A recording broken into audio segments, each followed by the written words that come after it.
تندي باندې به دا مهر لګېدلی، مهر قیامت پر ورځ 2 ټکو باندې تا سازش جوړ کړه مسلمان دی مړ کړه، زه به بچ شم،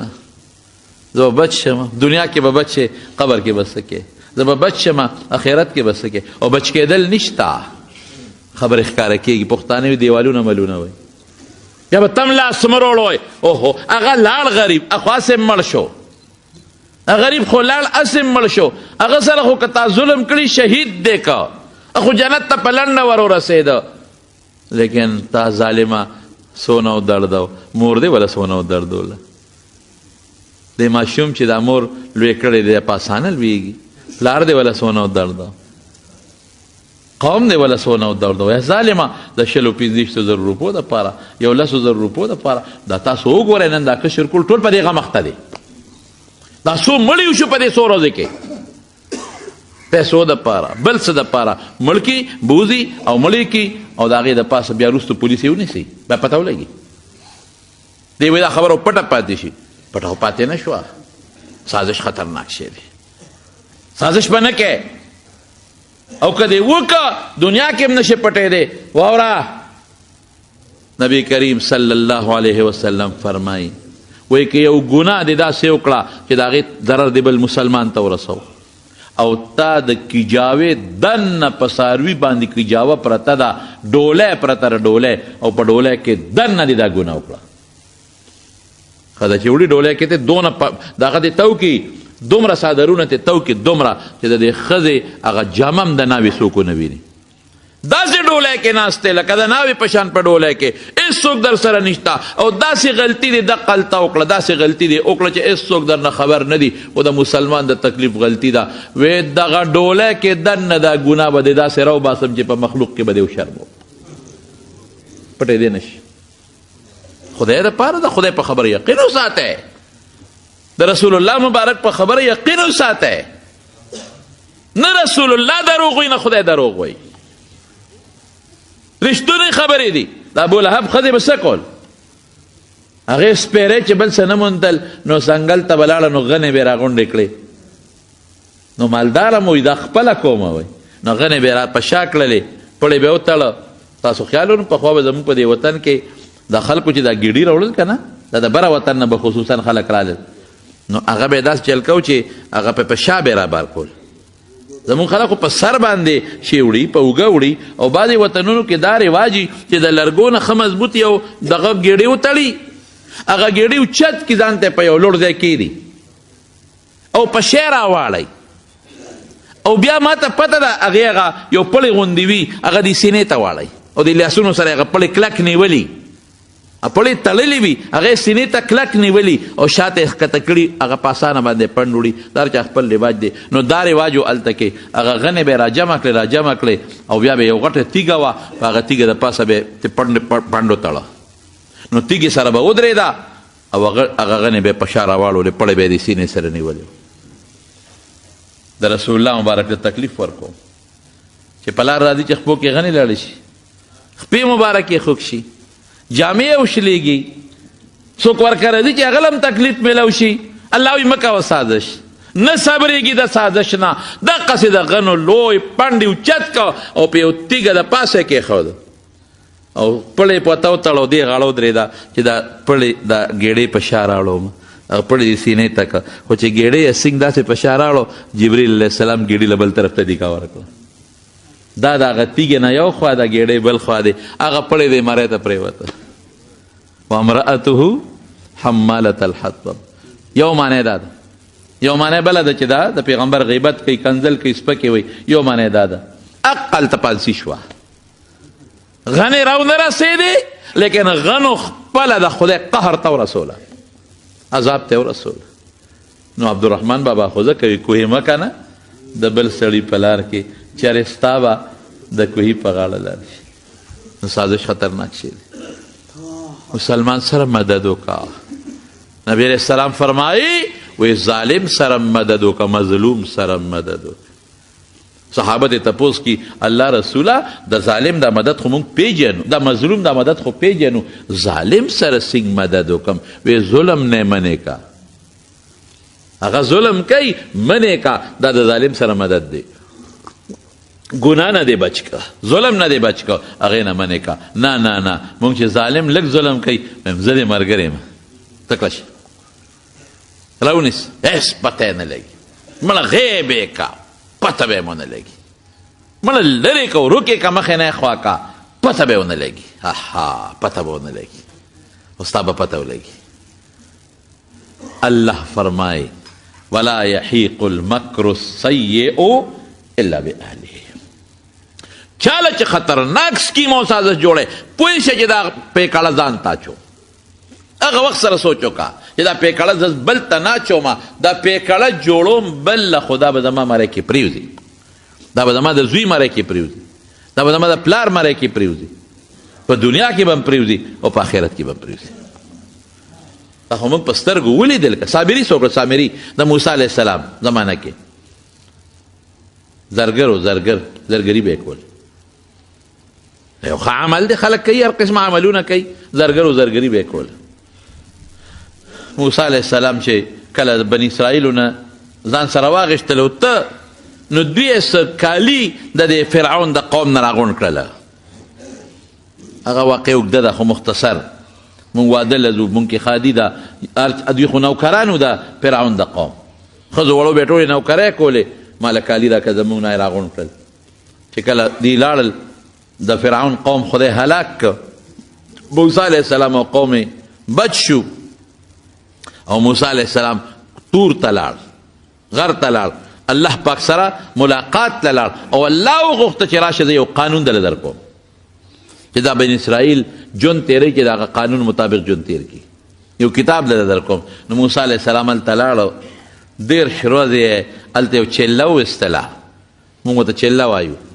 دا فارسي له 40 څلوېښتو ته وایي،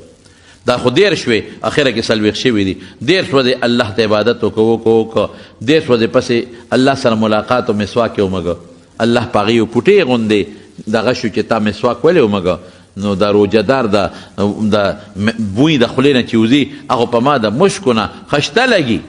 یو 10 ورځې نورې روجې ونیسه، نور عبادت وکړه. نو موسی علیه السلام 10 پې نورې ونیوې، 40 یې پوره کړې. فتم میقات ربه 40 یوما، 40 ورځې پوره کړې. دلته سامري دا منافق و، څنګه چې قارون منافق و، دا سامري منافق و. منافقین خو شته که د رسول الله مبارک زمانه کې نو منافقین، عبدالله ابن ابی او د هغه ملګري د دنیا منافقینو، مونځ به هم کو رسول الله مبارک سره، ظاهر کې به یې روجې هم نیولې، خیراتونه به هم کول، جهاد له به هم تلله، جهاد له د عبدالله ابن ابی په جهادونو کې هم د رسول الله مبارک سره ملګري پاتې شوي دي، خو د اړه پیغمبر نه دی منلی. په رسول الله مبارک کې هغه الزامونه لګولي دي، هغه الزامونه چې پیغمبر یې اړه دردولې دی، لیکن رسول الله مبارک له عجیبه خدای ورکړی. دا عبدالله ابن ابی منافق چې کله مړ شو، زوی سوچه مسلمانو، راغی رسول الله مبارک ته وی زما پلار مړ دی، وصیت یې کړی دی چې ما له به خپل کمیس راکوي، ما به د پیغمبر په کمیس کې خښوی او جنازه به هم را باندې کوي. نبی علیه السلام وی ډېره ښه ده.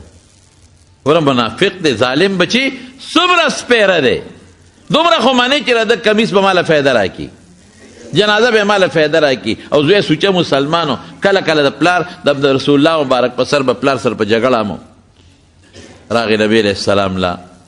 وی د الله رسوله پلار مې مړ شو، کمیس ولا راکړه. حضور پاک وی بالکل در کوم، ولې که کمیس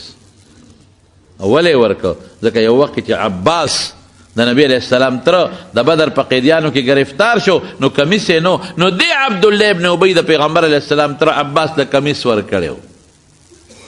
بدل ولا خلاصو، کمیس یې ورکړه. وایي چې جنازه تیاره شي ما ته ووایه. جنازه تیاره شو، رسول الله مبارک سره صحابه ولاړ، وایي جنازې ته ور مخکې شو، حضرت عمر راغی. قسم دی عمر هم ډېر لوی بهادر انسان و. که د چا پلار مړ شي او د زمانې کافر وي، خو د بچو خو پیړه خوږېږي که نه، د بچو زړه خو بې دردېږي که نه. خو د چا پلار مړ دی او ته ورځې او هغه زوی ته د هغه پلار بد وی ویلی شي،